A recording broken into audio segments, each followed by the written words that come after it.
Start wearing purple for me now.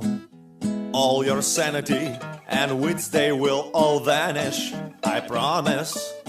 It's just a matter of time. So yeah, start wearing purple, wearing purple. Start wearing purple for me now.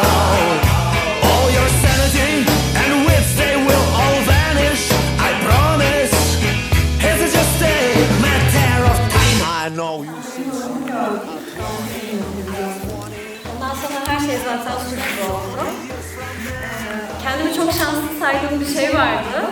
Bu da çok mutlu bir ailede büyümek. Daha önemli bir şey varmış. Daha mutlu bir aile, sevgi dolu bir aile. Bunu senin birlikte ulaştığın için çok mutluyum. Daima özgürlüğümüz gerçek sevgi olan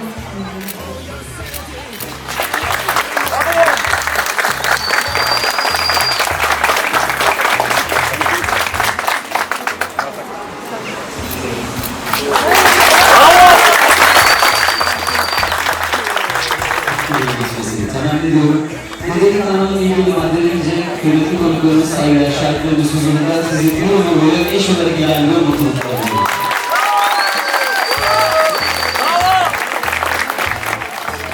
Ben bugün böyle damdan düşer gibi düştüm çünkü Nihat'ı ben yaklaşık 15 senedir tanıyorum ve ilk başta bana bir şarkı söylememi istedi düğününde. Ben de çok panik oldum çünkü benim kendi şarkılarım çok hüzünlü parçalar, pek düğün için uygun değil ama sonra bir şekilde kotarabileceğimi düşündüm. Bugün de Nagihan'ın Nihat'ı böyle görmek çok mutlu etti beni. O yüzden çok teşekkür ederim benim konuklarım için. Why don't you start wearing purple? Why don't you start wearing purple?